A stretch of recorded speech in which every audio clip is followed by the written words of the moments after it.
Hey guys, good evening. Second night namin dito sa sa chalet. Ito yung karagatan nagkubas na siya ng konti Ito naman yung yung balyena sa dagat. Shh. Shh. Yan, balyena sa dagat yan.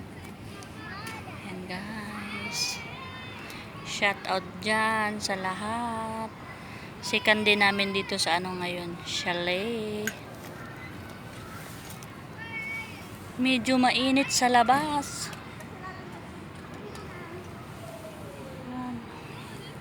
Yan yung namin terrace sa taas yan. Yan Saan nyo? Yan Ay, arang isa nagtakas ang sirena Yung isa Ayan, may sirena Yan, nagtakas. may sirena galing sa dagat, gatakas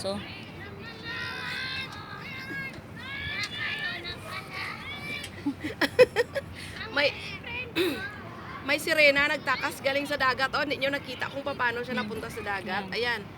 Na siya, nagtakas na siya. Ayan, na sirena. Ay, di puta, buhay ni. Maputi na sirena, ayan Ang linis-linis ko kanina ba? Ha? Ang linis-linis ko kanina. Silingan ka, Debs, kulbaan ko kay. Adto to sa Debs nagkato, singit ko, Ases! Di rin na niya kutob ang tubig, Hindi kasi yung maghalik. Malalim pa yung doon? Malalim pa ba, daan, Debs?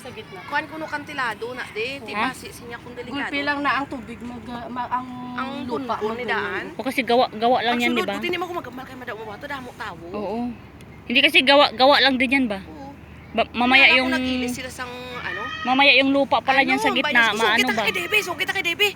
Balik sa dayon ko ron sa Hindi siya magpati. Guys, Why ina sa gapati mo na gani nga ako ginupod niya mo. thank you Ikaw na lang Bibi upod kasi for watching din yung mga Ikaw ka bahay kay doon. kita nagtindog ko mambak. So kita kay Debbie, ha. Paikot yan siya Ano doon. pamati ang bata ko si mo. Yung dagat na yan. Yung dagat na yan Sa magina pamati maski sa balay. Yan. Gawa lang yan siya yan. Tiga bagulo. Ginawa lang yan siya. Yung isaw, singgit na sa. Ba niya nagsugot pala si nanay. Kuprang hambal